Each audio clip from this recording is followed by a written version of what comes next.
안녕하세요. 예, 함께 기도하시겠습니다.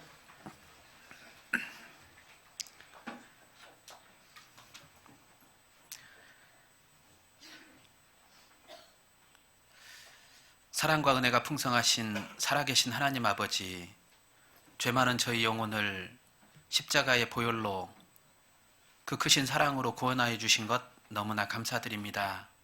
받은 사랑으로 말미암아 저희가 이 자리에 있고 또 주님과 함께 동행하는 삶을 살아갈 수 있도록 해주신 은혜에 너무나도 감사를 드립니다. 오늘도 주님께서 우리에게 주시는 하나님의 말씀과 또 교제의 시간을 통해서 또 봉사의 시간을 통해서 우리 마음의 변화를 받고 또 새로운 다짐과 결심의 시간을 통해서 이 마지막 때를 힘있게 살아갈 수 있도록 주님께서 이끌어 주시길 원합니다. 부족한 저희들에게 복음의 사명을 맡겨주셨고 또 기회가 주어지는 때마다 전할 수 있는 용기도 능력도 주시길 원합니다. 복음을 위해서 다른 것 모든 것을 내려놓고 복음만을 위해서 달려가신 우리 선교사님들 멀리 있지만 늘 같은 마음으로 우리가 기도하고 응원할 수 있도록 도와주시길 원합니다. 이 마지막 때에 더욱더 주님을 증거하는 증인으로서 부족함 없이 또 힘있게 살아갈 수 있는 저희들이 되게 도와주시길 원합니다. 참으로 고마우신 우리 구주 예수님의 이름으로 감사하며 기도드렸습니다. 아멘. 디모데후서 3장입니다. 신약성경.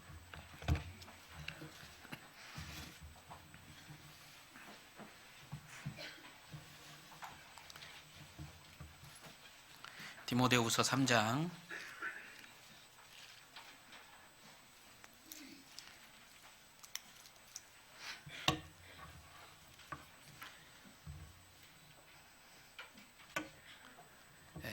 1절부터 제가 읽어 올리도록 하겠습니다.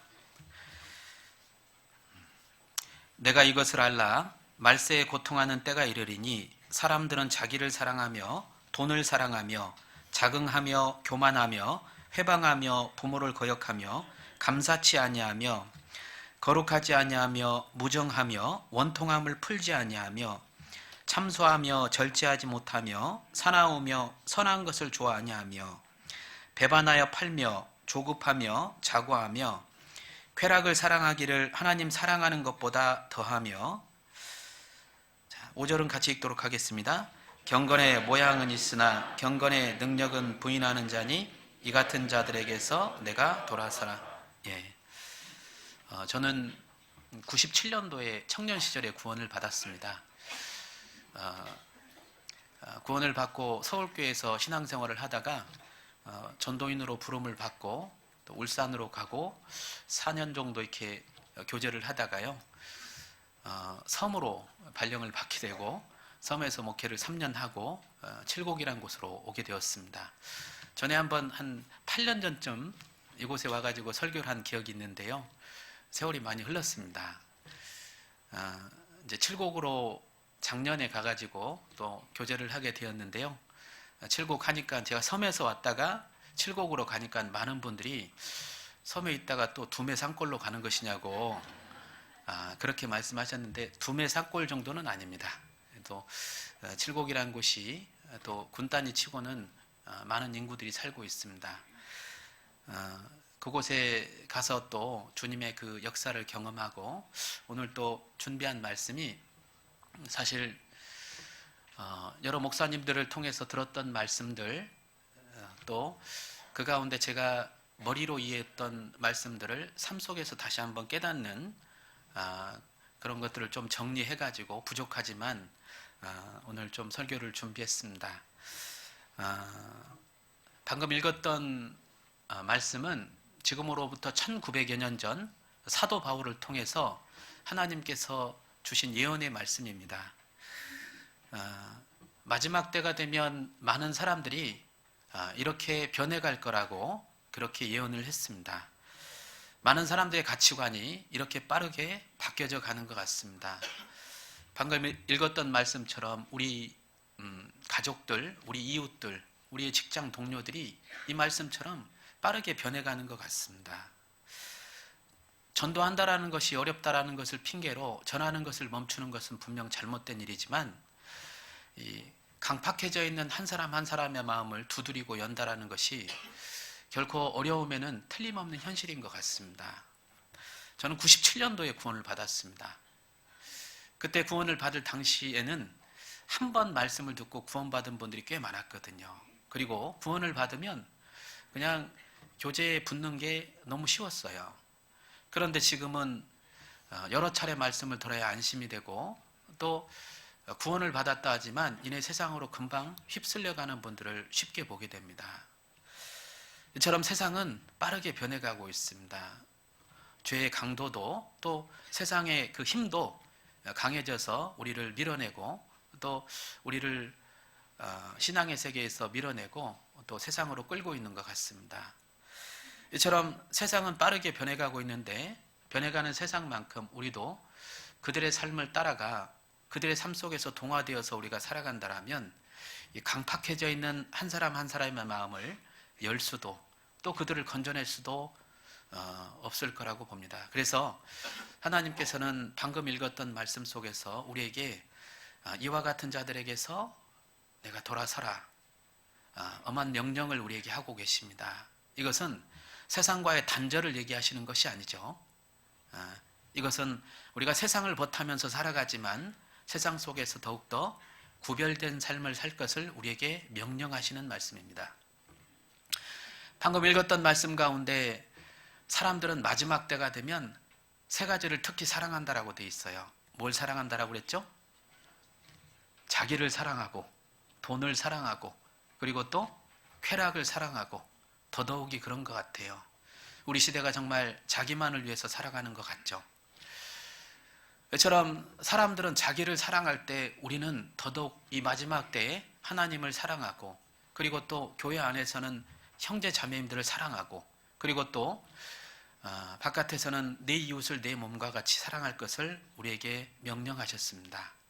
그리고 사람들은 무정하고 또 교만하고 또 원통한 일이 있을 때 참지 못하고 풀지 못하는 그런 삶을 살아가더라도 구원받은 우리는 더욱더 겸손하고, 그리고 또 서로 돌아보고, 그리고 또 설령 억울한 일을 당해도 그것을 주님 앞에 맡기고 살 것을 우리에게 요구하고 계십니다.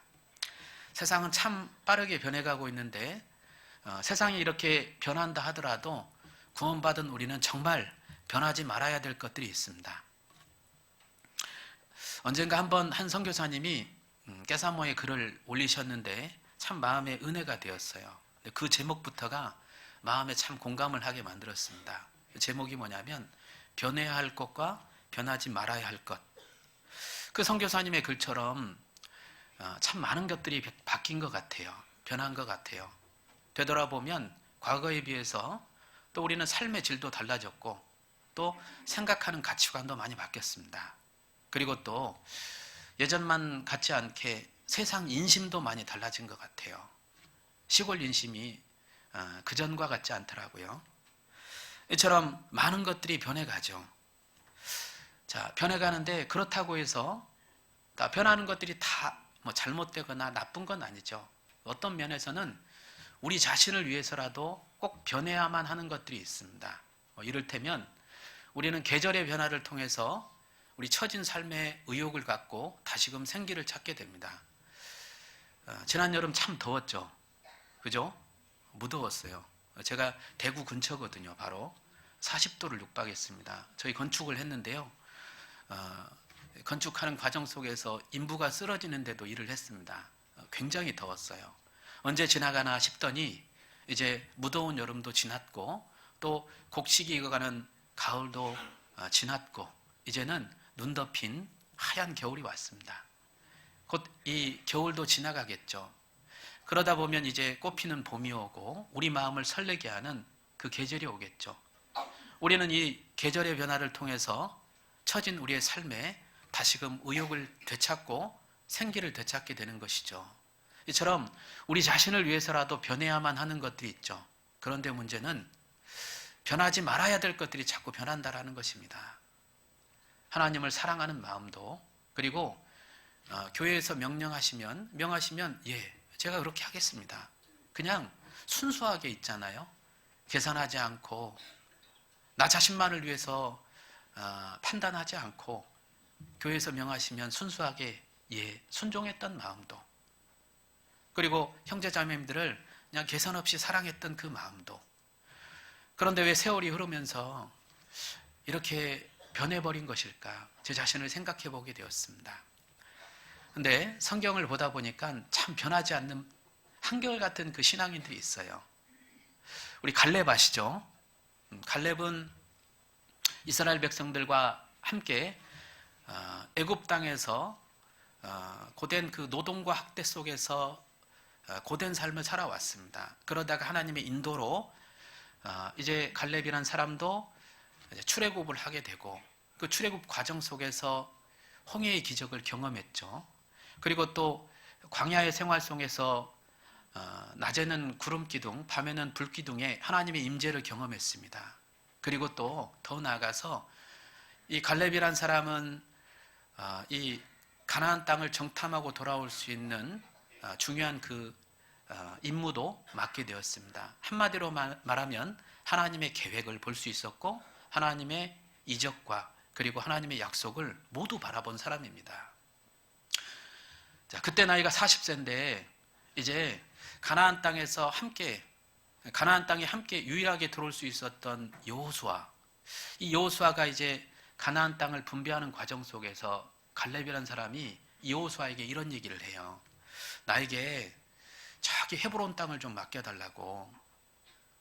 거기는 비록 그 기골이장대한 아낙 자손이 있고 또 험준한 땅이라 할지라도 나에게 한번 맡겨주라고. 나는 그때나 지금이나 싸움이나 출입에 감당할 수 있노라고. 그러면서 한마디를 덧붙입니다. 하나님이 나와 함께 하신다라면 나는 그때나 지금이나 이 싸움이나 출입에 감당할 수 있노라고. 그때 나이가 85세였죠. 뭐가 바뀌었을까요? 세월은 흘렀고 환경은 달라졌죠. 그리고 좀 주름의 계급장도 늘었을 것입니다. 그런데 그의 한결같은 믿음은 변하지 않았습니다. 그리고 성경을 보다 보면 다윗 아시죠? 다윗은 사무엘하 23장에 그의 그 유언처럼 하나님은 다윗을 높이 끌어올리셨습니다. 목동에서 왕위에까지 그를 높이 끌어올리셨죠. 자, 그 과정 속에서 다윗은 때로는 사울왕에게 쫓겨 도망사에 처량한 신세가 되고, 그리고 또 때로는 아들에게 왕위를 찬탈당한 후에 이제 망명의 객이 되어서 이리저리 떠돌아다녀야 됐습니다. 그런데 다윗은 목동의 시절이나 왕위에 올랐을 때나 하나님을 뜨겁게 사랑하다가 갔습니다. 그리고 바울 아시죠? 바울은 많은 종교가들 앞에서나 그리고 또 옥에 갇혀 있을 때나 복음을 힘있게 전했죠. 언제나 한결같았던 그 바울처럼, 그리고 우리가 사랑하는 예수님, 이적을 베푸니까 많은 무리의 인파들이 따랐잖아요. 그러는 가운데서도 또 이제 제자들마저 예수님을 버려버리고 홀로 십자가를 지고 골고다 언덕을 올라갈 때도 그 영혼을 향한 사랑은 변하시지 않았습니다. 자, 이처럼 성경 속에서 나오는 한결같은 믿음을 가진 분들에 비해서 참 나는 왜 이렇게 변해버렸을까 생각을 좀 하게 되었습니다. 그리고 또 나는 무엇이 그토록 변하지 않는 것일까? 바뀌지 않는 것일까? 약속의 말씀보다 여전히 현실의 상황을 바라보면서 때로는 낙담하는 내 모습도, 그리고 또 어느 때는 정말 주님을 뜨겁게 사랑해야지, 목숨을 바쳐 사랑해야지, 오로지 이 길만 가야지 생각하다가도 일이 잘 풀려가지 않을 땐 이제 금방 낙담하게 되고, 그리고 또 현실 앞에 좌절하는 내 모습도, 그리고 또 형제자매님들을 정말 사랑해야지, 가슴 뜨겁게 사랑해야지, 그런 마음을 먹었다가도 용납해주지 못하고 또 이해해주지 못하고 또 참아주지 못하는 제 자신을 보면서도 때론 신앙의 후회가 밀려오곤 합니다. 자, 그런데요, 이런 그 남들에게 꺼내놓기 힘들고 또 가슴 아픈 사연들을 통해서 그 신앙의 여정 속에서 실패와 실수의 사연들을 통해서 하나님은 우리를 바꿔가신다라는 것을 또 생각하게 되었습니다. 그래서 오늘 제목을 우리를 바꾸어 가시는 하나님이라는 주제를 가지고 설교를 하려고 합니다. 우리 로마서 1장 보겠습니다.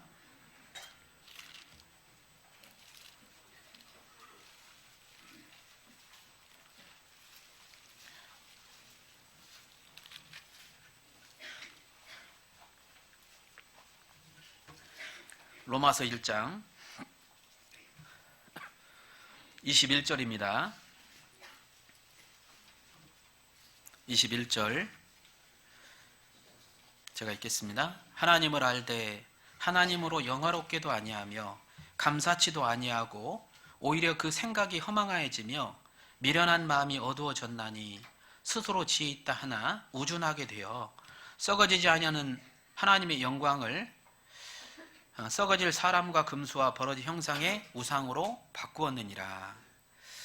25절 이는 저희가 하나님의 진리를 거짓으로 바꾸어 피조물을 조물주보다 더 경배하고 섬김이라. 주는 곧 영원히 찬송하실 이시로다. 아멘. 제가 그 읽었던 말씀 가운데 반복적으로 나온 단어가 있습니다. 바꾸었느니라. 이 문장 속에서 이 단어가 반복되거든요. 바꾸었느니라. 자, 방금 읽었던 말씀 가운데 사람들은, 이스라엘 백성들은 하나님이 계셔야 될 그 자리에 우상을 올려놓고 바꿔놨습니다. 자, 그렇다고 해서 영광스러운 하나님의 그 영광이 바뀌는 것이냐? 그렇지 않다라는 것이죠. 하나님의 자리에 우상을 올려놓은 그 장본인인 그 사람의 인생의 가치와 그 사람의 운명이 바뀐다라는 거예요. 이를테면 우리들은 인생의 중대한 고민을 안고 살아갑니다. 나는 누구일까?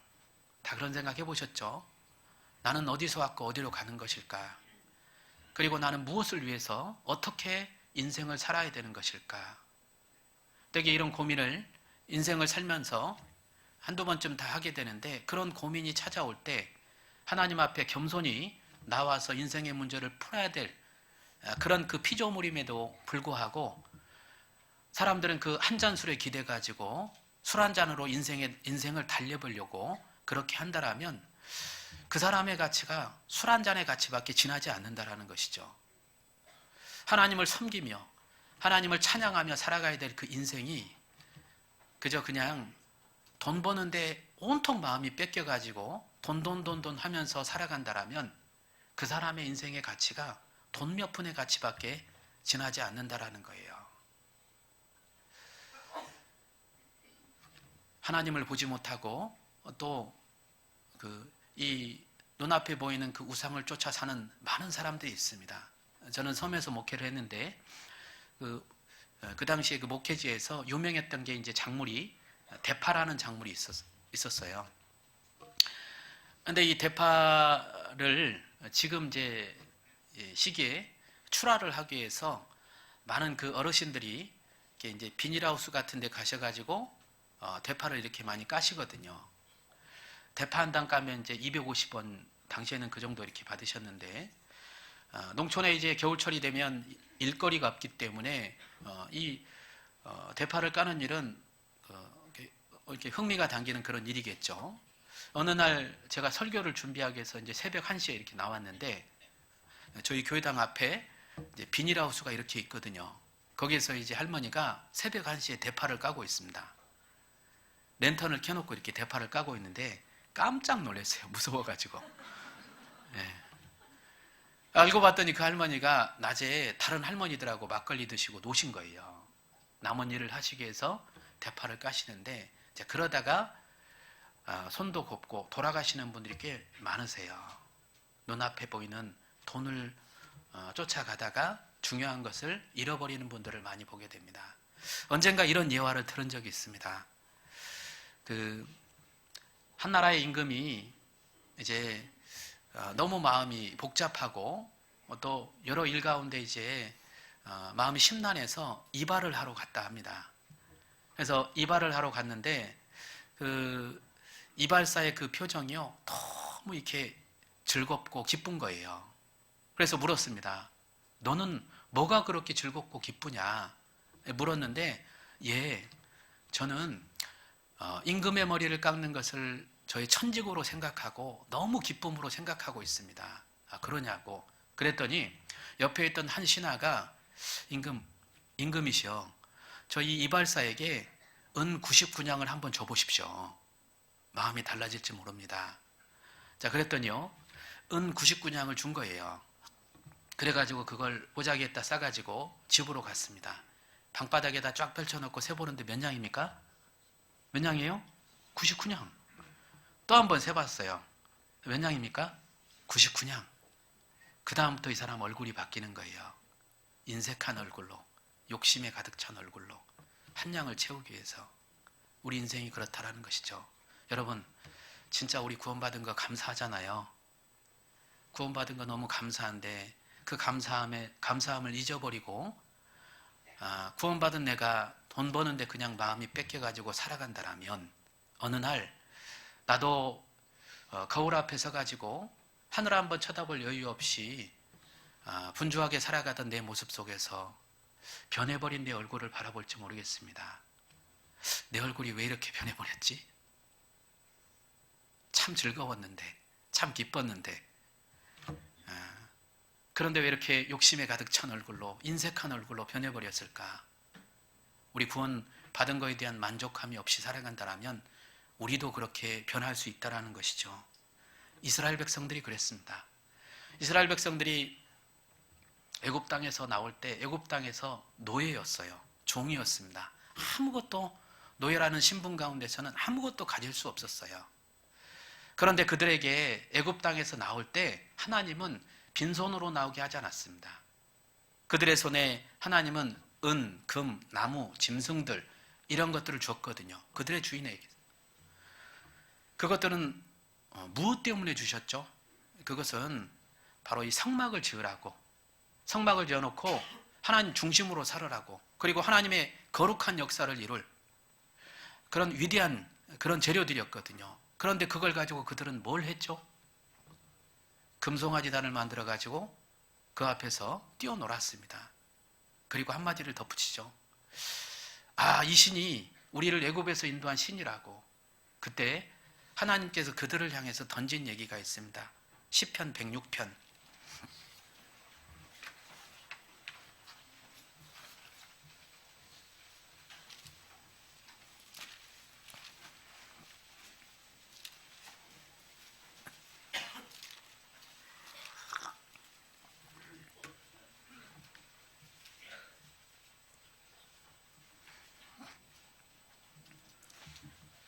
19절. 저희가 호렙에서 송아지를 만들고 부어 만든 우상을 숭배하여, 20절, 21절을 같이 읽도록 하겠습니다. 자기 영광을 풀먹는 소의 형상으로 바꾸었도다. 애굽에서 큰 일을 행하신 그 구원자 하나님을 저희가 잊었나니. 자, 구원을 잊게 되니까, 자, 여기서 이 하나님의 그 영광스러운 그 일을 풀먹는 소의 형상으로 바꿨다라고 돼 있죠. 그런데 무엇이 바뀐 거냐면 바로 그들의 영광이 바뀐 것입니다. 그들의 영광이 바뀐 거예요. 이스라엘 백성들은 노예의 신분이었습니다. 보잘것없는 사람들이었어요. 그런데 하나님은 그들을 불쌍히 여기셨고 그들을 이제 이끌어내셨죠. 고된 노동과 학대 속에서 살아가던 그들을 이끌어서 정말 하나님은 그들을 거룩한 백성으로, 영광스러운 백성으로 그렇게 삼으려고 했거든요. 그런데 그들은 정말 그 영광을 걷어차고 자기의 영광을 위해서 살아갔던 것이죠. 그들의 영광이 바뀐 겁니다. 그들의 가치가 바뀐 거예요. 우리 인생도 마찬가지입니다. 내가 구원받은 것은 내가 잘나서 구원받은 것도 아니고, 그런 내 인생을 말씀으로 나를 붙잡아 주셨고, 그리고 나를 지금까지 이끌어 주신 것이죠. 하나님이 붙잡아 주셨기 때문에 그런 겁니다. 지금 이 순간도 내 가치가 정말 더욱더 아름답게 보이고 더욱더 빛나는 것은 내가 하나님과의 그 연관된 삶을 살아갈 때 내 인생의 가치도 빛나는 것이죠. 저는 언젠가 한번 입당식에 간 적이 있었는데요. 입당식에 많은 형제자매들이 참석을 했어요. 그런데 그날따라 제가 좋아하는 음식이 나왔습니다. 뭐냐면 육개장이 나온 거예요. 예, 설레는 마음으로 이제 육개장 한 그릇을 타려고 이제 줄을 서고 한 그릇 타가지고 이제 딱 자리를 찾는데 자리가 없는 거예요. 그래가지고 보니까 이제 바닥에다 은박지를 깔아놨길래 앉아가지고 너무 즐거운 마음으로 설레는 마음으로 이제 한 숟갈을 딱 뜨려고 하는데 저기서 아무 생각 없는 형제님이 지금도 그 얼굴이 생각나는데요. 아무 생각이 없었어요. 오면서 제 육개장 그릇을 툭 친 겁니다. 속상해 안 상해요? 예? 그 형제님 지금도 생각이 납니다. 예, 아무 생각이 없었어요. 정말. 근데 그때 이 그릇에 담겨진 육개장, 바닥에 흘려진 육개장 어때요? 너무 가치가 틀리잖아요. 우리 인생이 그렇다 생각됩니다. 우리가 구원받고 우리가 하나님 떠나면요, 내 인생의 가치가 얼마나 값어치가 있겠습니까? 그나마 내가 이 주님의 손길 가운데 또 이 교회 가운데 붙잡혀 있기 때문에 나의 가치도 빛나는 것이죠. 성경에 이런 내용이 있죠. 우리 아가서 1장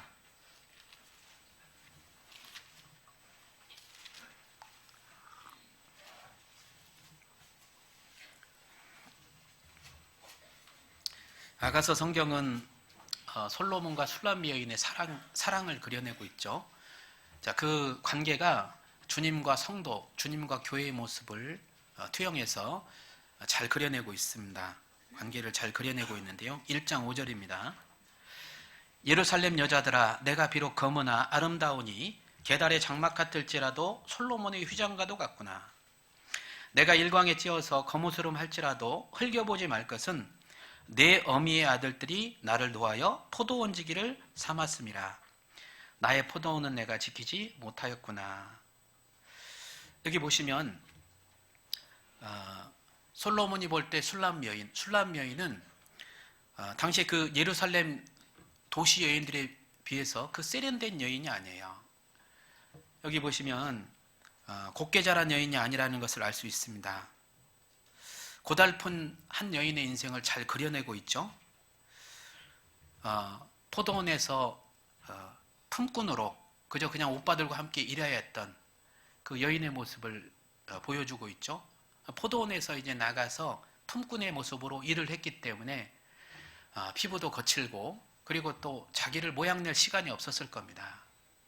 그런 그 여인, 이 표현에 게달의 장막 같을지라도 라고 되어 있는데요. 게달이라는 그 민족이 있거든요. 유목민 생활을 하는, 그들이 유목 생활을 하면서 텐트에 겉부분에 쳐놓은 그 장막, 그 우중충한 그 염소 가죽의 장막, 얼마나 볼품이 없었겠습니까?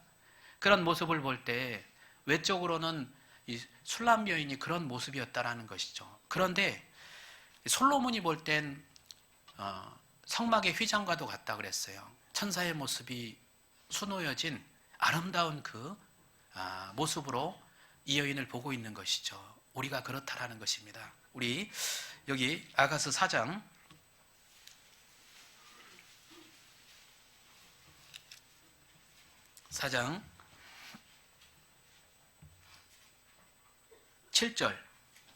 7절 같이 읽겠습니다. 나의 사랑 너희 순전히 어여뻐서 아무 흠이 없구나. 순전히 어여뻐서, 순전하다라는 말씀 아시죠? 순전히 어여뻐서 아무 흠이 없구나. 주님이 봐주실 땐 우리를 그렇게 봐주신다라는 것이죠. 어때요? 아무 흠이 없습니까? 저는 제가 볼 때 제 자신을 볼 때 너무 흠집투성이고, 그리고 또 그런 남들이 볼 때는 얼마나 흠이 많겠습니까? 그런데 주님은 이렇게 영원한 구원을 받고, 그리고 이 주님의 몸된 교회 가운데 말씀을 듣기 위해서 나오신 그 분들을 너무 귀하게 보신다라는 것이죠. 아무 흠이 없구나. 아무 흠이 없구나. 그런데 자세히 보지 않으니까 흠이 많이 보이죠. 흠이 많이 보이잖아요. 판단도 되게 되고 또 흠도 많이 보이게 되거든요. 그런데 우리가 좀 자세히 볼 수 있어야 됩니다. 나태주 시인의 풀꽃이라는 그 시가 있죠. 짧은 구절이거든요. 어떤 내용이죠? 자세히 보아야 아름답다. 자세히 보아야 이쁘다. 오래 보아야 사랑스럽다. 그리고 뭐죠? 너도 그렇다. 사람은 자세히 봐야 합니다. 주님도 우리를 자세히 보시잖아요. 우리도 한 사람 한 사람을 조금 깊게 이해하고 또 그 사람이 살아온 삶의 여정들, 왜 그럴 수밖에 없었는지에 대해서 그것을 이해하려 든다면 우리는 조금 더 그분을 향해서 넓은 마음을 가질 것입니다. 그런데 보여지는 겉모습을 통해서 그분들을 쉽게 판단할 수 있고 또 정죄할 수 있다는 것이죠. 우리가 주변의 형제자매님들을 자세히 봐야 됩니다. 아무 흠이 없구나. 아무 흠이 없구나. 주님은 이처럼 우리의 보잘것없는 인생을 붙잡아서 정말 가치 있는 인생으로 우리를 바꿔놓으셨습니다. 언젠가 TV에서 보니까요, 짝이 없는 한 장화를 가져다가 이렇게 멋진 화분으로 만들어 놓은 분을 봤습니다. 그리고 또 바닷가에 흔한 조약돌을 집어다가 기가 막힌 도자기를 만든 분도 봤어요. 제가 그 모습을 보고 짝이 없는 그 운동화처럼 외로운 인생을 붙잡아 그리고 또 흔한 조약들처럼 초라한 보잘것없는 인생을 붙들어서 하나님은 우리를 작품으로 만들어 가신다는 것을 생각하게 됩니다. 에베소서 2장입니다.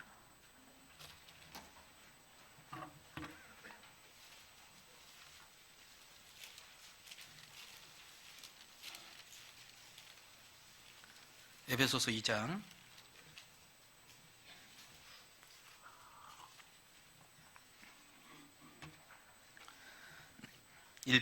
2장 10절입니다. 10절 같이 읽겠습니다. 우리는 그의 만드신 바라 그리스도 예수 안에서 선한 일을 위하여 지으심을 받은 자니 이 일은 하나님이 전에 예비하사 우리로 그 가운데서 행하게 하려 하심이니라. 우리는 그의 만드신 바라.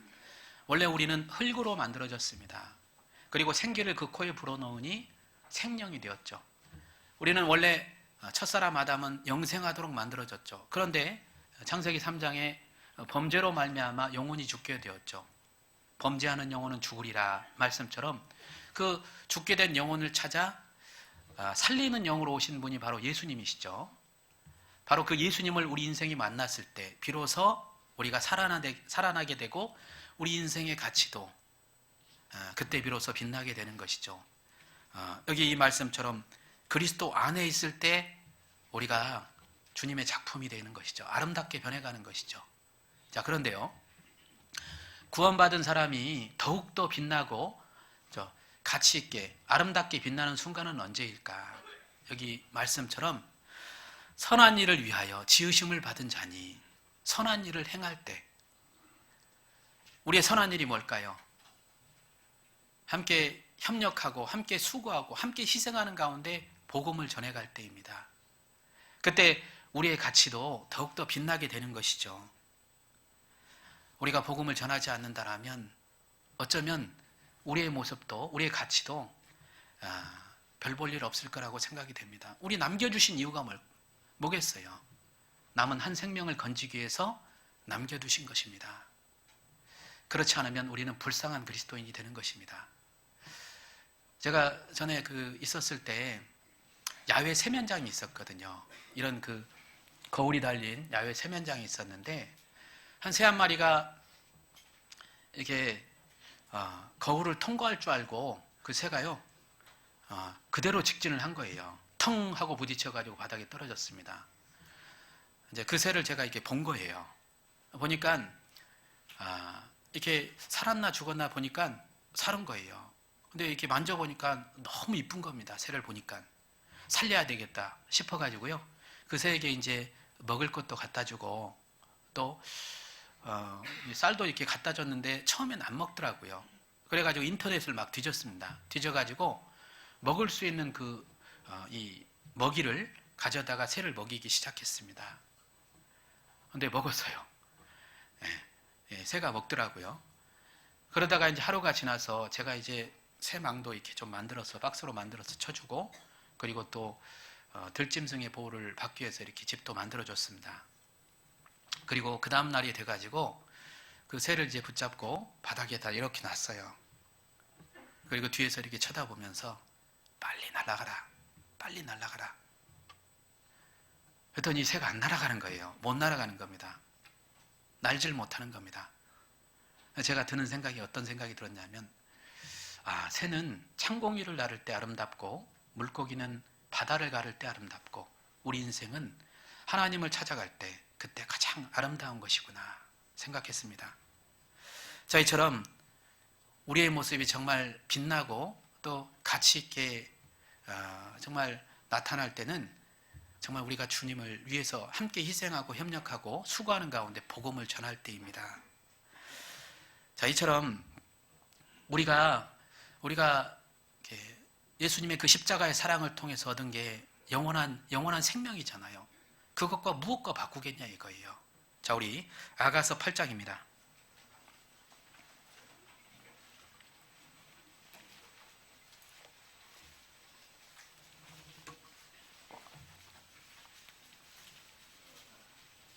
아가서 8장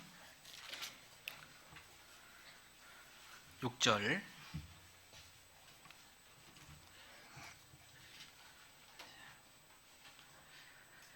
너는 나를 인같이 마음에 품고 도장같이 팔에 두라. 사랑은 죽음같이 강하고 투기는 음부같이 잔혹하며 불같이 일어나니 그 기세가 여호와의 불과 같으니라. 7절 같이 읽겠습니다. 이 사랑은 많은 물이 꺼지지 못하겠고 홍수라도 엄몰하지 못하나니 사람이 그 온 가산을 다 주고 사랑과 바꾸려 할지라도 오히려 멸시를 받으리라. 온 가산을 다 주고 사랑과 바꾸려 할지라도 오히려 멸시를 받으리라. 그런 마음 드세요? 어떤 그 일확천금의 그 재산이 우리에게 온다 할지라도 과연 그 돈이 나에게 오면 나는 정말 이 구원과 내가 이 가진 믿음과 흔들릴까 안 흔들릴까? 어때요? 그런데요, 우리가 정말 구원의 가치를 알고 십자가의 사랑에 대한 그 위대한 사랑을 알게 된다면 바꿀 수 없습니다. 내가 십자가의 사랑을 통해서 얻은 게 영원한 생명이잖아요. 사람이 온 천하를 얻고도 제 목숨을 잃으면 무엇이 유익하리요? 라는 말씀이 있는데, 거기서 그 목숨은 단지 그냥 7, 80년의 육신의 생명을 가리킨 것이 아니거든요. 영원한 생명, 우리의 영혼을 가리킨 겁니다. 우리는 십자가의 사랑을 통해서 영원한 것을 얻은 거예요. 우리 지선아 사랑해라는 그 글을 썼던 한 여인이 있죠. 이분이 젊은 시절에 이제 차를 타고 가다가 교통사고를 당했습니다. 얼굴에 심한 화상을 입었어요. 깨어나 보니까 자기의 얼굴이 흉측하게 변했습니다. 죽어야 되겠다 생각을 한 것이죠. 죽으려고 마음을 먹었는데 엄마도 옆에 있는 사람도 다시 살아라고, 자, 용기를 주고 다시 한번 삶을 재기하게 되는 것이죠. 그 재기한 인생으로 이제 사람들에게 회자가 되었습니다. 방송국에 나와서 이제 인터뷰를 하는데 한 사회자가 물어요. 사고 이전의 순간으로 돌아갈 수 있다라면 돌아가고 싶습니까? 라고 했더니 그러고 싶지 않습니다. 다들 놀래죠. 아니 왜 그러고 싶지 않냐고. 자, 그랬더니요, 사고 이전의 순간으로 돌아가는 것 마다하지 않겠지만 사고가 난 다음에 얻은 것이 있습니다. 얻은 것이 있습니다. 영원한 생명, 너무나 가치 있고 영원한 것을 얻었습니다. 우리가 해야 될 얘기 아닐까요? 너무나 구원받고 난 다음에 우리는 너무나 많은 것을 얻었잖아요. 우리가 살다 보면 뭐 여러 가지를 잃을 수도 있죠. 때로는 돈이 없을 수도 있거든요. 또 때로는 배우지 못할 수도 있습니다. 시골에서 이제 목회를 하다 보니까 이렇게 옛날 분들은 공통적으로 이제 대가족이잖아요. 대가족인데 형편이 안 되니까 한 사람을 밀어주는 겁니다. 특히 큰오빠를 밀어주는 거예요. 그냥 집안에서 큰오빠가 잘 되면 되거든요. 나머지는 다 희생해야 되거든요. 그러니까 옛날 분들은 이제 학교를 제대로 못 나오고 배움이 적었던 것이죠. 그렇게 희생했던 거거든요. 자, 이처럼 이 모습처럼 있잖아요. 예, 이렇게 우리가 못 배울 수도 있고 때로는 또 건강을 잃을 수도 있거든요. 살다 보면 구원받고도 우리는 때로는 건강을 잃을 수도 있습니다. 그런데 우리가 십자가의 사랑을 통해서 얻은 구원이 있잖아요. 그거 얻으면 다 얻은 것입니다. 자, 다 얻은 것이죠. 우리가 때로는 신앙생활 하다가 구원을 받았는데도 정말 어려운 길을 갈 수도 있잖아요. 그럴 수 있거든요. 때로는 많은 것들을 잃어버릴 수도 있거든요. 그런데 우리가 얻은 게 무엇이죠? 아름다운 이름이죠. 초대교회 성도들은 목숨을 버려서까지 복음을 전했잖아요. 베드로전서 2장에 보면 악행한다고 비방하는 그들에게 그런 표현이 있는데요. 과거에 그 초대교회 성도들은 두 가지 예배의식이 있었죠. 성찬식과 그리고 침례식이 있었는데 성찬식을 할 때 우리가 떡을 먹고 그 다음에 포도주를 마시죠. 그 모습을 두고 사람들은 동물의 그 피를 마시고 그리고 또 사람의 인육을 먹는다고, 이런 사람들은 살려둘 그런 가치 있는 사람들이 아니라고. 그래서 이 초대교회 성도들을 그렇게 핍박하고 죽였던 것입니다. 때로는 검투사 경기장에다가 굶주린 사자를 풀어가지고 먹잇감이 되게 하고, 때로는 십자가형, 때로는 화형에 처하게 해서 그들을 죽여갔죠. 그런데 그들이 죽을 때, 이 초대교회 성도들이 죽을 때 한마디의 고백을 하는 것이죠. 살아날 수 있는 이 방법이 하나가 있었거든요. 가이사는 나의 신입니다 라고 고백을 하게 되면 면죄를 받게 됐는데, 그런데 뭐라고 고백하면 죽어갔냐면 주는 그리스도시요 살아계신 하나님의 아들이시니이다, 그 고백을 하거든요.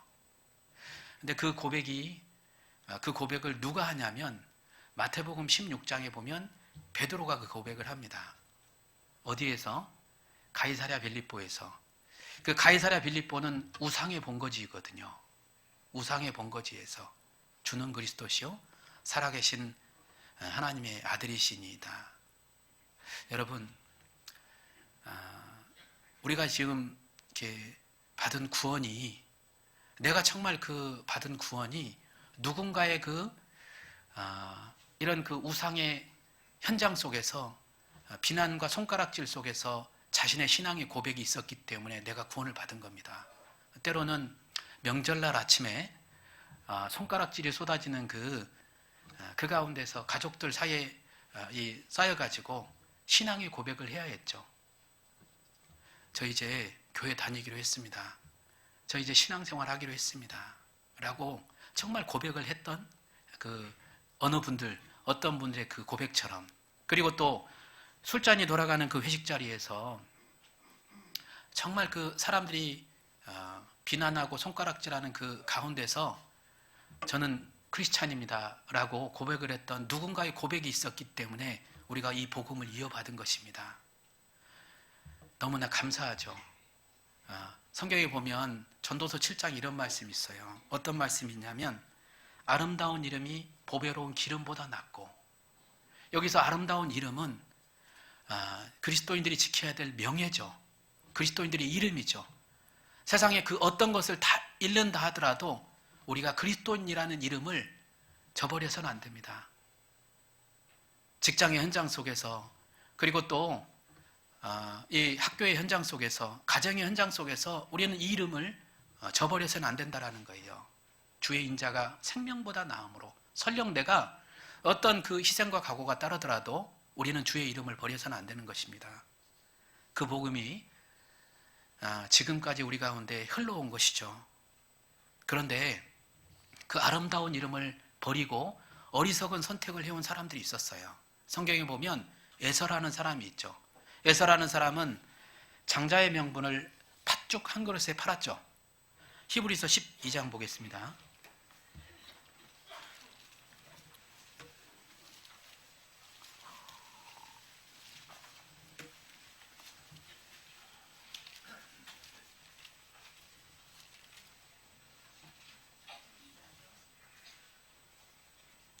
12장 16절 같이 읽겠습니다. 음행하는 자와 혹 한 그릇 식물을 위하여 장자의 명분을 판 에서와 같이 망령된 자가 있을까 두려워하라. 여기 망령되다라는 그 단어를 이렇게 원어에서 이렇게 찾아보니까요, 정신이 허망하여지다라는 뜻을 가지고 있습니다. 뭐냐면 이 세상에 어떤 것을 얻는다고 우리가 구원받은 것, 정말 신앙생활하는 것을 포기한다라면 정신 나간 거예요. 정신 나간 겁니다. 혹 한 그릇 식물을 얻기 위해서 내가 말씀 듣는 것을 등한히 여기고, 혹 한 그릇 식물을 얻기 위해서 교제 참석하는 것을 등한히 여기고, 혹 한 그릇 식물을 위해서 전도하는 것을 미룬다면, 혹 한 그릇 식물을 위해서 봉사하는 것을 놔버린다라면 우리는 어리석은 선택을 한 것입니다. 정신 나간 거예요. 우리는 단지 눈앞에 보이는 것을 위해서 영원하고 가치 있는 것을 버리지 말아야 됩니다. 우리 인생을 한번 잘 되돌아보십시오. 우리 인생은 죄로 점철된 인생이었습니다.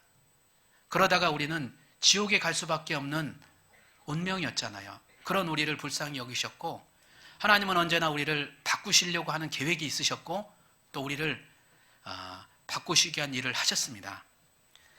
하나님께서는 우리를 바꾸실 마음도 있으시고 또 능력도 있으시고 그리고 지혜도 있으시거든요. 성경을 보다 보면 하나님은 나쁜 쪽에서 좋은 쪽으로, 그리고 또 좁은 쪽에서 넓은 쪽으로, 낮은 쪽에서 높은 쪽으로, 악을 선으로 바꾸시는 하나님, 그리고 또 고난을 위로와 영광으로 바꾸시는 하나님, 정말 가치 없는 인생을 가치 있는 인생으로 바꾸시는 하나님이시라는 거예요. 이처럼 하나님은, 성경을 보다 보면 하나님은 분명 바꾸시는 하나님이신데, 우리가 이 순간 왜 이토록 안 바뀌지? 우리 남편은, 우리 부모님은, 우리 자식은 왜 이렇게 안 바뀌지? 라고 답답해하고 힘들어할 때도 있잖아요. 분명 하나님은 바꾸시는 하나님이셔요. 그걸 우리가 말씀 속에서 더욱 확신을 갖고 그것을, 하나님의 뜻을 헤아린다라면 지금 이 순간 조금 더 참을 수 있고 또 하나님의 약속을 바라보고 우리가 나갈 수 있는 것입니다. 이처럼 하나님은 바꾸시는 하나님이십니다. 바꾸어 가시는 하나님이셔요. 요한복음 1장, 이제부터는 한 사람의 운명을 바꾸는 것을 보도록 하겠습니다. 요한복음 1장 40절입니다.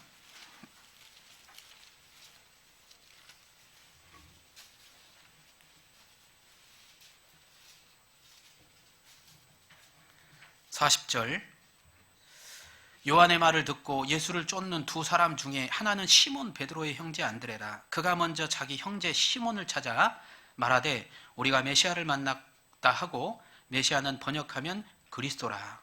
데리고 예수께로 나오니 예수께서 보시고 가라사대 내가 요한의 아들 시몬이니 장차 게바라 하리라 하시니라.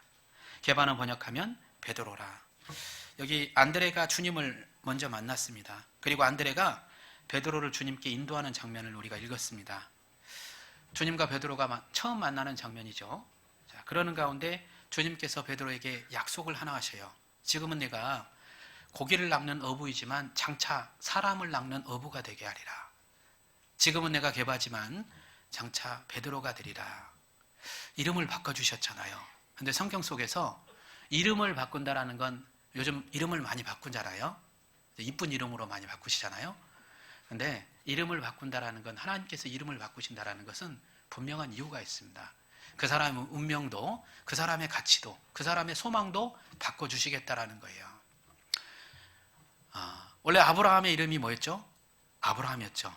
아브라함이란 뜻은 그냥 평범한 가장이거든요. 가장의 이름이거든요. 근데 그를 아브라함이라고 바꿔가지고 하나님은 믿음의 사람으로, 축복의 통로로 쓰셨습니다.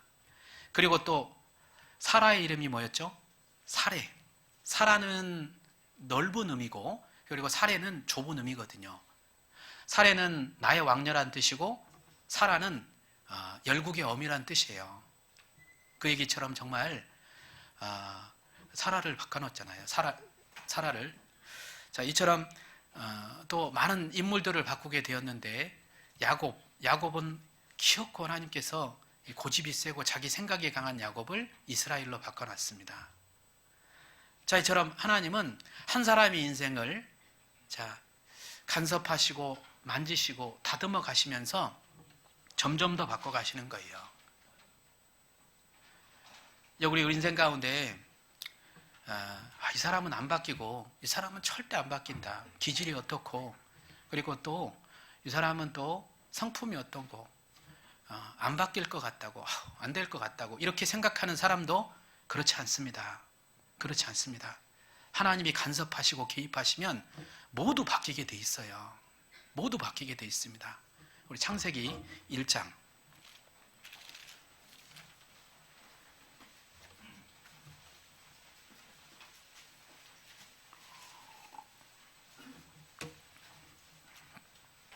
1장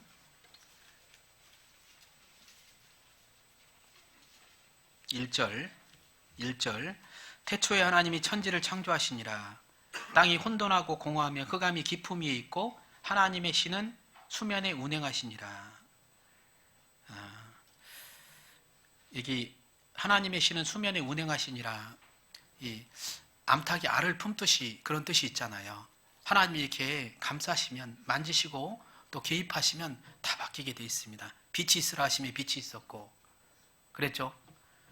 자, 그런데 여기 창세기 1장을 읽다 보면 세 가지가 필요합니다. 뭐냐면 반복적으로 나와 있는 단어가 있거든요. 그중 하나가 뭐냐면 하나님이 가라사대 말씀이 꼭 들어가야 됩니다. 말씀에 붙잡히면 그 사람은 바뀌게 돼 있어요. 그리고 난 다음에 하나가 뭐냐면 저녁에서 아침으로 사람이 바뀌는 것은 고난의 세월이 있어야 됩니다. 한 사람의 그 인생이 바꿔져 가는 가운데서는 고난이 들어가야 돼요. 힘든 일이 들어가야 됩니다. 그리고 또 하나가 뭐죠? 시간입니다. 시간. 6일에 그 창조의 시간이 있었잖아요.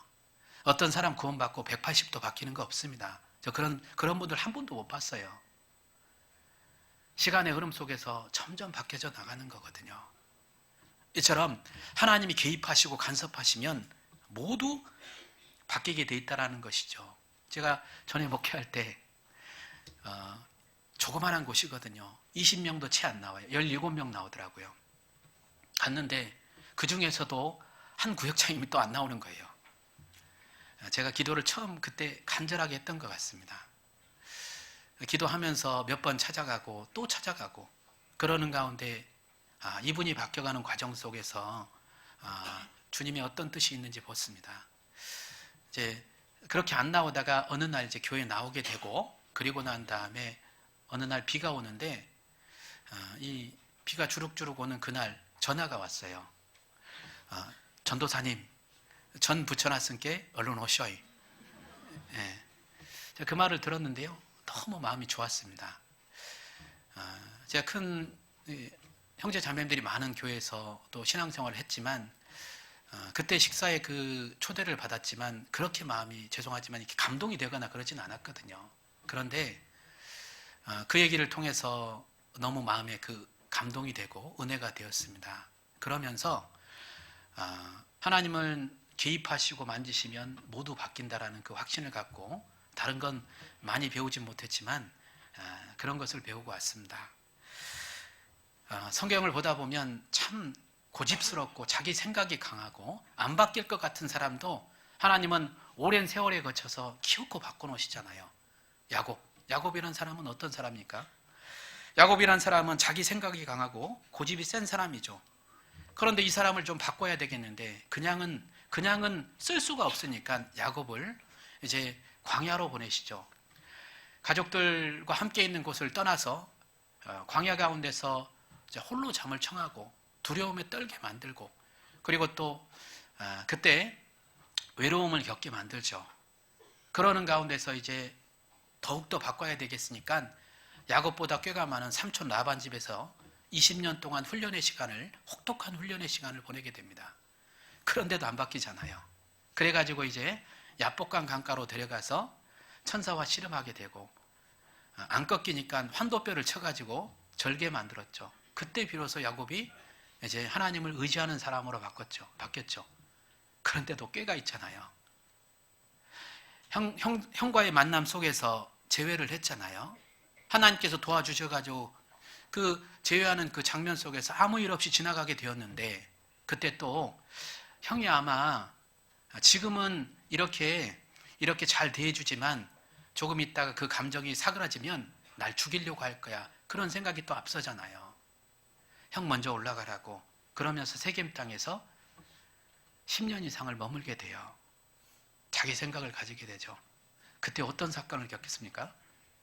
자기 딸, 정말 사랑하는 딸 디나가 강간을 당하게 되고, 그리고 또 그 동생들, 그 오빠들은 그걸 참지 못해가지고 이제 살인죄를 저지르는, 그 야곱의 생애 가운데 정말 벼랑 끝에 설 수밖에 없는 그런 일들로 하나님께서 이끌어 가셨죠.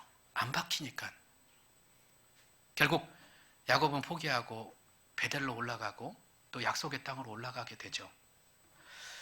그러다가 이제 애굽에 왔을 때 야곱이 그런 고백을 하게 돼요. 애굽왕 앞에 서가지고 자신을 부를 때 나는 나의 열조와 같이 나그네 인생에 불과했다고. 여러분, 시간이 지날수록 아무것도 없어요. 육신적으로 가진 것들. 그런데 정말 하나님만 알게, 내가 하나님과 함께 살았던 그 시간만 남게끔 우리를 만들어 가시는 것이죠. 야곱을 그렇게 바꿔나가셨습니다. 그리고 또 성경을 보다 보면 요나 아시죠? 요나는 하나님의 명령이 있었습니다. 니느웨에 가가지고 복음을 전하라고. 그런데 싫은 거예요. 그래가지고 여호와의 낯을 피해가지고 다시스로 갔습니다. 그런데 하나님께서는 이제 이 큰 물고기를 만드셔가지고 이제 요나를 삼키게 하고 바다에 풍덩 빠지게 했어요.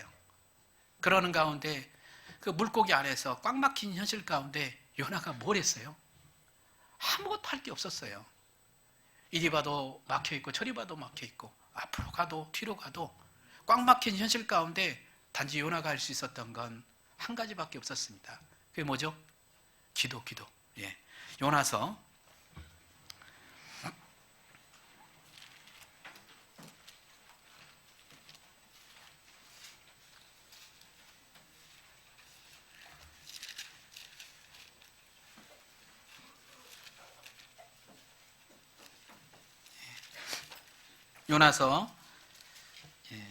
구약성경 1288페이지입니다.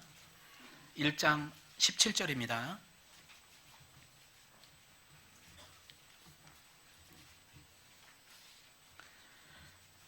여호와께서 이미 큰 물고기를 예비하사 요나를 삼키게 하셨으므로 요나가 3일 3야를 물고기 배에 있으니라. 자, 2장 1절 같이 읽겠습니다. 요나가 물고기 뱃속에서 그 여호와께 기도하여. 요나는 기도를 할 수밖에 없었어요. 우리도 신앙생활 하는 가운데 있잖아요. 앞뒤를 다 막을 때가 있거든요. 잘 안 풀려갈 때가 있거든요. 그땐 하나님을 보라고 그런 현실을 만들어 주신 거라고 생각하시면 됩니다. 기도 잘 안 하게 되잖아요. 근데 진짜 그런 현실을 만들어 놓고 기도하는 사람으로 우리를 바꿔주시려고 그런 현실을 주신 것이죠. 성경을 보다 보면 모세 있죠. 모세는 혈기가 강한 사람입니다. 모세가 처음 어린 시절에 자기 동족이 이 수모를 당하는 그 일 앞에 참지 못하고 돌을 들어가지고 쳐 죽였습니다. 그만큼 혈기가 강한 모세. 이 모세를 하나님은 좀 쓰셔야 되겠는데 그냥을 쓸 수 없으니까 모세를 그 애굽의 궁중에서 이제 미디안 광야로 끌고 가요. 거기서 뭘 했습니까? 그냥 모세는 이 애굽의 궁중에서 누리던 그 호의호식 하던 것을 다 내려놓고 자기의 그 혈기가 하나씩 빠져나간 것이죠. 하나씩. 은혜 찢기를 지하라. 장색에 쓸만한 그릇이 나올 것이요. 라고 했던 것처럼 모세는 거기서 뭘 했냐면 그냥 단순한 생활한 거예요. 양을 치고. 그러는 가운데 양은 참 순종적인 동물이잖아요. 양을 보면서 자기의 삶을 되돌아보고 하나님 앞에 어떤 삶이 가장 중요한 삶인지 모세는 철저하게 느꼈던 겁니다. 그러는 가운데 순종을 배웠고 성품이 하나씩 온유함으로 이렇게 변해갔던 것이죠. 삶의 찢기가 제거되고 하나씩 그의 모습이 정화되어 갔던 것입니다. 자, 그래서 이 모세를 정말 이스라엘을 이끌 수 있는 훌륭한 지도자로, 준비된 지도자로 만들어 놓은 것이죠. 민수기 12장 보겠습니다. 이렇게 바뀌었죠.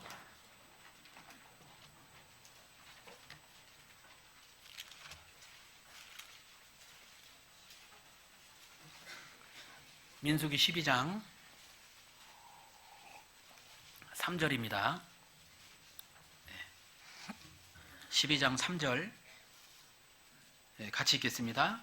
이 사람 모세는 온유함이 지면의 모든 사람보다 승하더라. 원래 혈기가 강한 이 사람을 온유한 사람으로 이렇게 시간의 그 흐름 속에서 바꿔놓으셨어요. 그런데 여기 이 과정에는 40년이라는 정말 모세가 혹독하게 받았던 훈련의 시간이 담겨져 있는 것입니다. 이 말씀을 이루기까지. 자, 이처럼 오늘 이제 그 베드로란 사람을 주님이 바꾸시겠다 했잖아요. 아까 읽었죠? 예, 아까 읽었는데 고기를 낚는 어부에서 사람을 낚는 어부.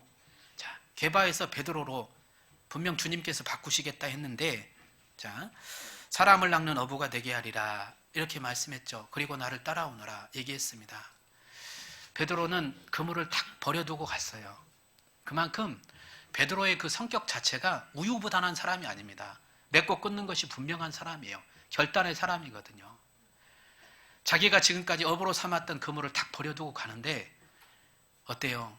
베드로가 그물을 잡았을 때보다, 그리고 이제 주님을 따르는 과정 속에서 어때요?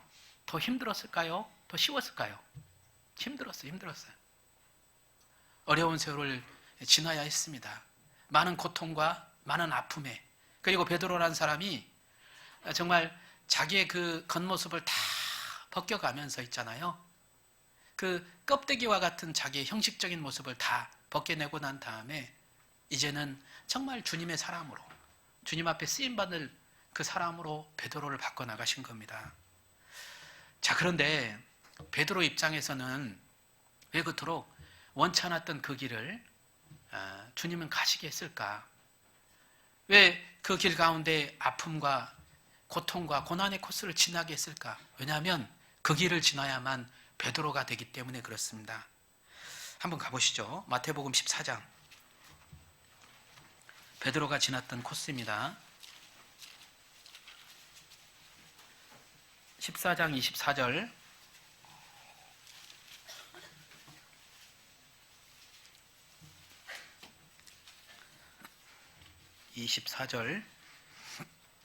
네, 같이 읽겠습니다. 배가 이미 육지에서 술이나 떠나서 바람이 거슬림으로 물결을 인하여 고난을 당하더라. 여기 이 장면은 아마 이제 잘 아실 겁니다. 뭐냐면 제자들이 배 위에 떠 있는데 예수님이 이렇게 걸어오세요. 그 모습을 두고 제자들이 유령이라고 얘기했잖아요. 그때 예수님께서 내니 안심하라 얘기했고, 그때 마침 베드로가 또 나서는 겁니다. 나도 예수님처럼 물 위로 걷게 하소서. 그렇게 물어보자 이제 예수님께서 허락을 하셔요. 그리고 이제 물 위를 이렇게 쭉 걸어가는데 빠져 들어가는 것입니다. 어찌 나를 의심하였느냐. 빠져가는 자기의 모습, 자기 용기, 자기의 어떤 그 기백으로는 분명히 나갈 수 있다라고 생각을 했지만, 그런데 있잖아요, 빠져가는 거예요. 여러분, 신앙생활이라는 것은 그런 것 같습니다. 내 용기만 가지고, 내 기백만 가지고, 그것만 가지고 신앙생활이 안 된다라는 것을 점점 알게 됩니다. 베드로는 분명 그것이 아닌 정말 주님을 온전히 바라볼 수 있는 믿음을 우리에게 요구하신다라는 것을 훗날 깨닫죠. 자, 그리고 여기서 이제 뭔가 이렇게 주님 앞에 부끄러운 모습을 보였던 베드로 16장으로 가보겠습니다.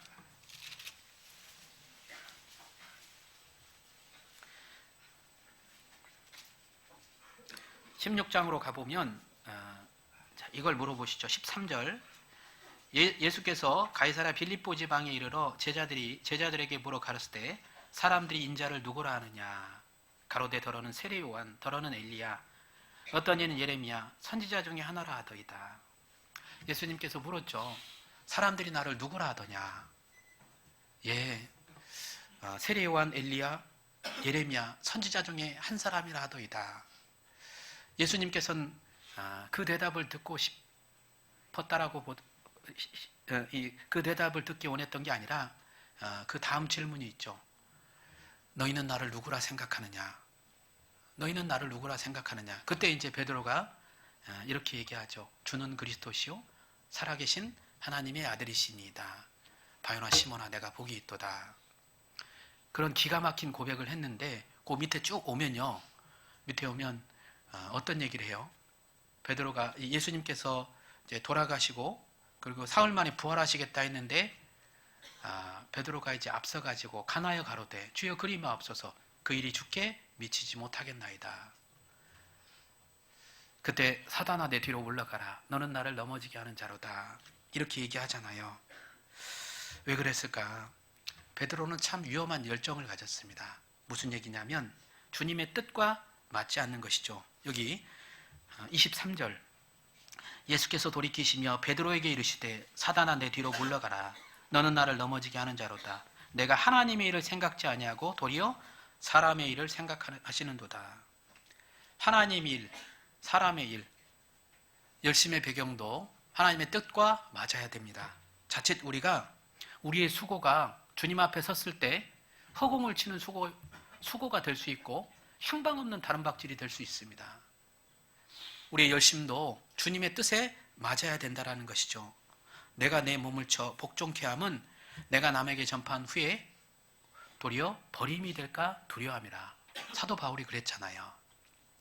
자칫 내 열심 때문에 다른 사람들에게 걸림이 된다면, 거침이 된다면 되돌아봐야 됩니다. 자, 그리고 여기 보시면 이제 마태복음 26장으로 가보면 찾지 않겠습니다. 시간이 많이 없어서. 26장에 가보면 베드로의 모습이 다 드러나죠. 26장에 어떤 제자들이 고백을 하냐면 목숨을 버려서까지 주님을 버리지 않겠습니다 라고 얘기하거든요. 그런데 어때요? 끝부분에 가보면 어린 비자 옆에서 예수님을 3번이나 부인합니다. 닭이 울었고 베드로도 울었습니다. 그죠? 다 드러난 거예요. 자, 그런데 생각해 보십시오. 왜 베드로가 이런 그 원치 않았던 베드로를 다 드러내는 코스로 베드로를 지나게 했을까? 베드로는 이 코스를 지나야만 진정 베드로가 되기 때문에 그렇습니다. 우리는 한 사람의 그 마음을 얻고 또 한 사람의 그 영혼을 건지는 일에 있어서 불신자의 입장을 우리가 충분히 이해하고 그 사람의 마음을 넓게 받아주려면 우리가 겪어야 될 많은 훈련의 코스가 있다는 것이죠. 혹 누가 와가지고 베드로에게 사역 말년에 베드로 사도요, 당신의 일생 중에 정말 지우고 싶은 순간이 언제입니까? 물어본다면 여기 14장을 얘기할 수 있겠죠. 베드로 사도요, 당신의 일생 중에 정말 지우고 싶은 순간이 언제입니까? 물어본다면 여기 마태복음 16장 주님의 앞서 자기 생각을 내세웠던 그 일이 떠오를 수 있겠죠. 베드로 사도요, 당신의 일생 중에 정말 지우고 싶은 순간이 언제입니까? 물어본다면 십자가 아래서 예수님을 3번 부인했던 그 장면을 잊지 못할 것입니다. 자, 그런데요, 왜 주님은 그런 베드로를 그렇게 지나게 했을까? 그런 코스를 지나게 했을까? 왜냐하면 이 가슴 아픈 사연들을 통해서 베드로가 된 것입니다. 결국 베드로가 될 수 있었던 것, 훗날 정말 순교자의 그 생으로 나갈 수 있었던 것도 이 과정이 있었기 때문에 그렇다라는 거예요. 우리 구원받기 이전에 때로는 어떤 사람은 원망 속에서 또 이 회환, 저주 이런 가운데 살아갈 수가 있습니다. 왜냐하면 가난한 삶 때문에, 그리고 또 배우지 못한 그런 그 열등감 때문에, 그리고 또 건강하지 못한 일 때문에 우리가 또 원망 속에 살아갈 수 있는데요. 그런데 구원받고 나면 그런 것들이 이해가 되는 것이죠. 전에 한 쉼터에서 일을 했던 한 청년이 있었습니다. 형제님인데요. 그 형제님이 어린 시절 나는 부모도 있는데 내가 왜 쉼터에서 거기서 이제 살아야 되냐고 그렇게 원망하면서 살았대요. 그런데 어느 날 이제 자기가 성장했고 그리고 구원을 받았는데 자기가 어떤 사람이 되었냐면 쉼터에서 학생들을 가르치는 선생님이 되었다라는 거예요. 그래서 비로소 자기 생이 이해가 됐다라는 것입니다. 이처럼 우리는 이처럼 내가 겪지 못한 것을 위로할 수 없거든요. 어떤 형제님에게, 어떤 자매님에게 내가 그 아픔을 당해보지 않고 거기 가가지고 쉽게 위로할 수가 없습니다. 쉽게 얘기해 줄 수가 없는 거예요. 그 지나는 과정 속에서 우리에게 왜 이런 많은 훈련의 코스를 지나게 하냐면 한 사람의 불신자의 마음을 얻기 위한 그 마음의 과정인 것이죠. 내가 사람을 낚는 어부가 되게 하리라. 사람을 낚으려면 우리가 지나야 하는 코스가 있습니다. 겪어야 되는 아픔의 고통의 코스가 있는 겁니다. 우리 그 잘 아는 기도문 중에 제가 하나 읽어드릴게요. 큰 일을 이루기 위해서 힘을 주십사 하나님께 기도했더니 겸손을 배우라고 연약함을 주셨습니다. 많은 일을 할 수 있는 건강을 구했는데 보다 가치 있는 일을 하라고 병을 주셨습니다. 행복해지고 싶어서 부유함을 구했더니 지혜로워지라고 가난을 주셨습니다. 세상 사람들의 칭찬을 받고자 성공을 구했더니 뽐내지 말라고 실패를 주셨습니다. 삶을 누릴 수 있게 모든 것을 가질 수 있게 해달라고 기도했더니 모든 것을 누릴 수 있는 삶 그 자체를 선물로 주셨습니다. 구한 것 하나도 주시지 않았지만 내 소원 모두 들어주셨습니다. 하나님의 삶을 따르지 못하는 삶이었지만 내 마음속에 진작에 표현하지 못했던 기도는 모두 들어주셨습니다. 나는 가장 행복한 사람입니다. 그렇죠. 우리는 비로소 어려운 일을 겪고 나서 깨닫는 것이 있어요. 머리로 이해했던 것도 내 것이 아니라는 것을 알게 됩니다. 고난을 겪어야만, 고난의 대가를 지불해야만 내 것이 되는 게 있다는 거예요. 제가 청년 시절에 구원받고 얼마 안 돼서 새벽 3시에 한 청년회장님이 전화를 했습니다. 빨리 나오라고. 나갔어요. 순진했기 때문에. 나가서 이제 교회에 딱 도착을 했는데 어떤 설명도 없이 그냥 봉고차에 태우는 겁니다. 태워가지고 저기 안성까지 가는 겁니다. 안성까지 가가지고 또 산 위에 이렇게 산 위로 이렇게 쭉 올라가는 거예요. 그러더니 이제 바켓스 하나하고 괭이 하나를 주고 이 헐벗은 산에 나무를 다 심으라고. 내가 왜 여기서 나무를 심고 있냐고 그런 생각이 들었는데요. 훗날 시간이 이제 하루 정도 이렇게 나무를 다 심고 나서 한 분이 나왔어요. 그러더니 정말 고맙습니다. 이런 그 도움을 주신 여러분의 그 고마움 때문에 제가 말씀을 듣겠습니다. 제가 그것 때문에 여기 왔구나 생각을 하게 됐어요. 그리고 또 제가 청년 시절에 축구를 좋아했거든요. 축구를 좋아했는데 어느 날 이제 오버를 좀 한 거예요. 오버헤드 킥을 좀 했는데 여기를 다친 겁니다. 왼쪽 어깨를 다쳤는데 다치고 나서 이제 뭐 다 생활할 수 있겠더라고요. 기부스 하고 나서 오른손으로 다 하겠더라고요. 뭐 밥도 먹고 일도 하고 뭐 다 하겠더라고요. 그런데 샤워를 하다가 한 가지 못하는 걸 발견했습니다. 그게 뭐죠? 오른손으로 오른손을 못 씻어요. 왼손의 소중함을 알았습니다. 네, 참 미련하게도 그런 걸 통해서 깨닫는 것 같습니다. 우리 몸이 교회로 설명되잖아요. 그죠? 우리는 각양의 지체입니다. 내게 필요 없는 분이 없어요. 때로는 날 힘들게 해도 내게 필요한 분이라는 것을 나중에 알게 됩니다.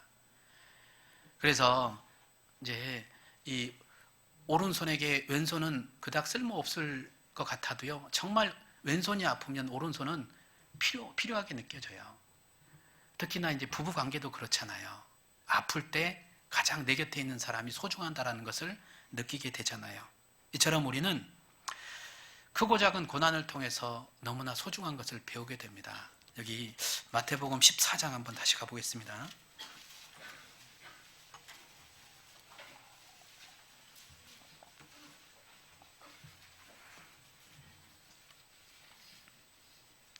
(14장) 24절.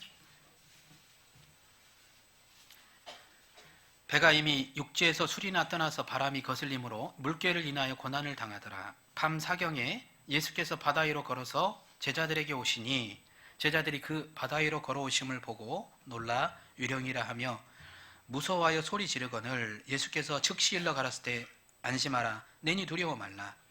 베드로가 대답하여 가로되 주여 만일 주시거든 나를 명하사 물 위로 오라 하소서 한데 오라 하시니 베드로가 배에서 내려 물 위로 걸어서 예수께로 가되.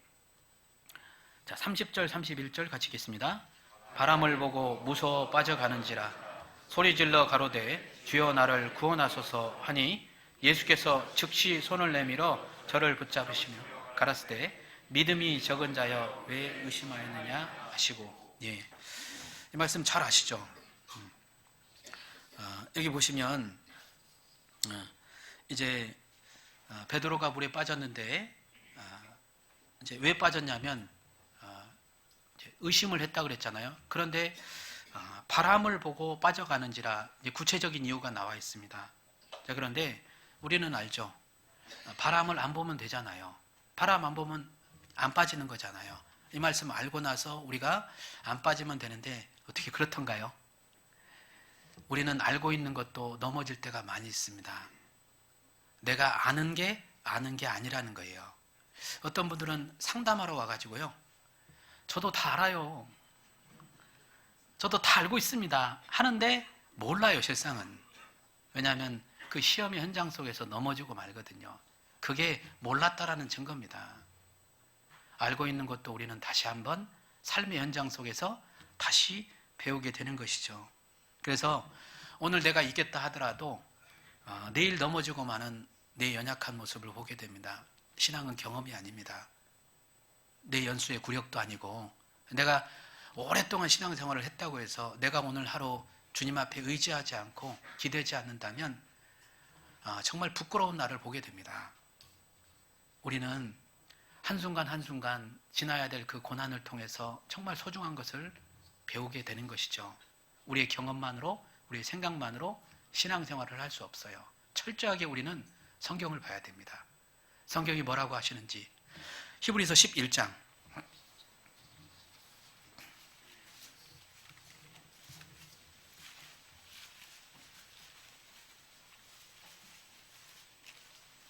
11장 7절입니다. 제가 읽겠습니다. 믿음으로 노아는 아직 보지 못하는 일에 경고하심을 받아 경외함으로 방주를 예비하여 그 집을 구원하였으니 이로 말미암아 세상을 정죄하고 믿음을 쫓는 의의 후사가 되었느니라. 믿음으로 노아는 아직 보지 못한 일에 경고하심을 받아 경외함으로 방주를 예비했습니다. 아주 오랜 시간을 방주를 짓는 것을 준비했죠. 사람들의 비아냥도 있었고 비도 내리지 않았으니까 오랜 세월 동안 말씀을 지켜 순종한다라는 것이 쉽지 않은 일입니다. 노아는 정말 하나님의 말씀을 철저히 믿었고 하나님을 경외했습니다. 심판에 대한 경고를 철저하게 믿었던 거예요. 그랬기 때문에 시간이 많이 지났지만 변함없이 순종할 수 있었던 것이죠. 하지만 우리는 그렇지 않잖아요. 그러지 않을 때가 있잖아요. 어느 때는 순종하지만 시간이 지나면서 변하지 않는 현실을 보면서 우리의 믿음도 약해지고 순종의 모습도 또 변해갈 때가 있잖아요. 안 그럴 때가 있거든요. 그런데 노아는 정말 오랜 세월을 통해서 이 말씀을 정말 철저하게 지켰습니다. 대단한 분이에요. 자, 그런데 여기 노아가 자기 생각을 안 넣었잖아요. 어쩌면 오랜 세월 동안 우리는 신앙생활의 길을 가다 보면 내 생각이 많이 들어갈 때가 있거든요. 그러다 보면 아이고 아니네 그런 경험을 하게 되잖아요. 내가 잘못됐네 그런 경험을 하게 되는데 그에 반해서 이 노아는 오랜 세월을요 철저하게 주신 설계도를 통해서 끝까지 지켜나갔잖아요. 여러분, 우리가 정말 이 마지막 때 세상은 아무리 말씀은 흔들고 그리고 또 우리의 복음을 흔들려고 하는 거거든요. 아무리 세상이 흔들려고 해도 아무리 바꾸려고 해도 바뀌지 않는 게 있습니다. 하나님은 변하시지 않잖아요. 각양 좋은 은사와 온전한 선물이 위로부터 빛들의 아버지께로 내려오나니 그는 변함도 없으시고 회전하는 그림자도 없으시니라. 하나님은 변하시지 않습니다. 절대 변하시지 않아요. 그리고 또 변하지 않는 게 뭡니까? 말씀이잖아요. 말씀의 1.1획이라도 떨어지지 않고 다 이루리라. 여러분, 세상이 아무리 변해가도, 세상 사람들이 아무리 바뀌어도, 다 변해도 변하지 않는 것들이 있습니다. 우리는 그걸 붙잡고 나가야 됩니다. 결국 세월이 지날수록 주님 앞에서 그 한 사람의 가치가 빛나는 것은 그 사람이 잘해서가 아니에요. 베드로가 정말 잘해가지고 위대한 사도가 된 것이 아닌, 베드로는 사도행전 2장에 보면요, 이제 비로소 주님이 된 거예요. 자기 삶의 주인이 된 겁니다. 그건 베드로가 정말 주님을 부인하고, 그리고 난 다음에 철저한 회개를 통해서 주님의 사랑을 다시금 깨닫고 하루하루의 삶 가운데 주님을 붙잡고 살았기 때문에 그렇습니다. 여러분, 어떤 사람이 정말 더욱더 주님의 삶에 가치 있게 빛나냐면요, 주님을 붙잡고 사느냐 그렇지 않느냐, 거기에 달려 있습니다. 그 미국의 한 주에 이렇게 거무죽죽한 한 돌이 냇가에 버려져 있었다고 합니다. 한 농부가 그걸 들어다가 이제 자기 집 기둥을 바치려고 이렇게 썼는데, 지나가는 지질학자가 그걸 보고 보석이라는 걸 알게 된 거예요. 우리 인생도 누구에게 발견되느냐, 여러분 어때요? 수많은 사람들 가운데 주님이 나를 주목해 줬고 나를 발견해 주셨잖아요. 그리고 구원이라는 게 뭐죠? 구원이라는 게 우리가 그 십자가의 사랑을 발견한 거잖아요. 아무것도 모르고 있다가요, 성경도 알게 되고 하나님도 알게 되고 내가 죄인이라는 것도 알게 되고 영원한 세계가 있다는 것도 알게 되고, 그리고 또 천국과 지옥이 있다는 것도 알게 되고, 그리고 나가 보니까 주님이 나를 그 십자가에서 영원히 사여놨다는 그 사실을 내가 발견하게 된 것입니다. 주님이 나를 발견했고 내가 주님을 발견했고, 이후의 삶 가운데서도 얼마만큼 정말 우리가 주님을 붙잡고 사느냐, 그 사람의 가치도 운명도 달라지게 되어 있습니다. 마지막 구절입니다. 고린도후서 5장입니다.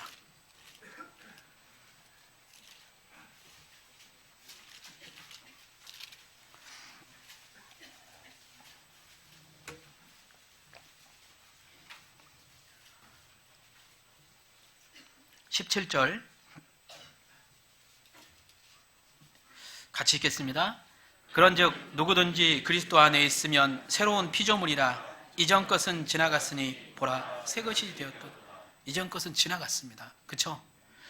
우리 구원받을 때 나에게 많이 배웠는지, 내가 건강한지, 내가 정말 이쁜지 잘났는지 이런 거 본 거 아니잖아요. 단지 그냥 주님은 마음을 보신 것이죠.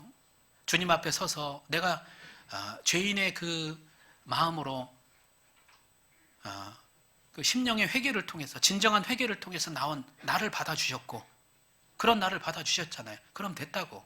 그리고 십자가의 사랑을 우리가 보게 되었죠. 그럼 됐다고. 그리고 난 다음에 우리를 점점 더 바꿔나가시는 겁니다. 전에 한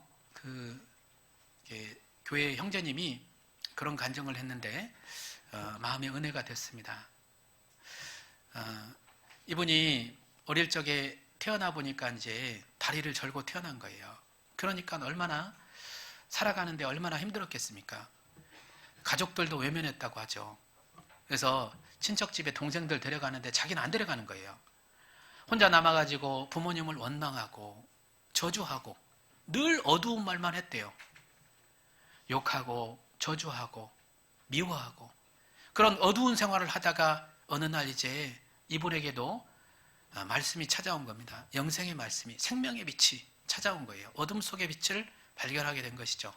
그리고 난 다음에 바뀌게 되었어요. 이제 말이 바뀌고 마음이 바뀌니까 말이 바뀌고 이제 구원받고 난 다음에요. 그리고 난 다음에 생활이 바뀌는 것이죠. 전에는 정말 구걸하는 인생에서 이제는 나눠주는 인생으로, 이기적인 사람에서 이제는 베푸는 사람으로, 그리고 말도 바뀌어가지고요. 전에는 욕설, 음담패설, 늘 어두운 말만 하다가 이제는 이제 찬송을 부르고 암송을 하고 전도의 말을 합니다. 전도도 잘해요. 이렇게 바꿔놓으셨죠. 이전 것은 지나갔으니 보라 새 것이 되었도다. 그죠? 우리의 삶은 이제 새롭게 펼쳐져 있습니다. 발바닥으로 밟는 땅마다 너희 기업이 되게 하리라. 우리는 구원받고 난 다음에 새로운 인생이 펼쳐지는 거예요. 그런데 어떤 사람이 인생을 다시 쓰고 있냐면 정말 주님을 사랑하고 그리고 이 말씀 앞에 순종하고 그리고 약속의 말씀을 바라보고 한 걸음 한 걸음 묵묵히 나가는 그리스도인들, 그들이 생을 다시 쓰고 있는 것입니다. 여러분 어때요? 우리는 동일한 성경으로 구원을 받았습니다. 그리고 이 성경을 통해서 동일한 예수님을 만났어요. 그리고 또 우리는 동일한 시간을 보내고 있습니다. 그런데 어떤 분들은 시간이 많이 지났는데 고자리인 분들이 있어요. 10년이 지나고 20년이 지났는데 맨 고자리인 분들이 있다고요. 그런데 어떤 분들은요, 정말 시간이 얼마 지나지 않았는데 점점 바뀌는 분들이 있습니다. 빨리 바뀌는 분들이 있어요. 거기엔 이유가 있습니다. 내가 그 삶 가운데 내 육신을 쫓던 아니면 성령을 쫓던 두 가지 삶 가운데밖에 없습니다. 여러분은 어떤 인생을 원하십니까? 같이 기도하시겠습니다. 우리를 참으로 사랑하시는 고마우신 하나님 아버지, 죄 많은 저희 영혼을 십자가의 사랑으로 바꿔주시고 남은 삶을 우리와 함께 동행하시며 우리의 삶을 점점 더 변화시켜 주시는 것 너무나 감사드립니다. 오늘 하루도 변화된 삶을 통해서 주님의 일 앞에 우리가 헌신하고 수고하는 가운데 주님의 영광을 드러내는 삶을 살아갈 수 있도록 도와주시길 원합니다. 우리 앞에 있는 복음을 전하는 기회를 미루지 않고 정말 기회가 주어질 때마다 힘있게 복음을 전할 수 있는 저희들이 되게 도와주시길 원합니다. 고마우신 예수님의 이름으로 감사하며 기도드렸습니다. 아멘. 은혜 찬송 162장입니다.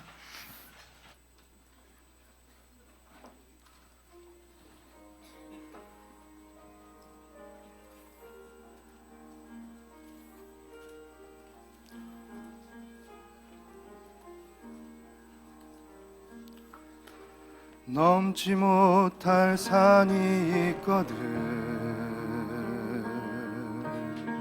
주님께 맡기세요.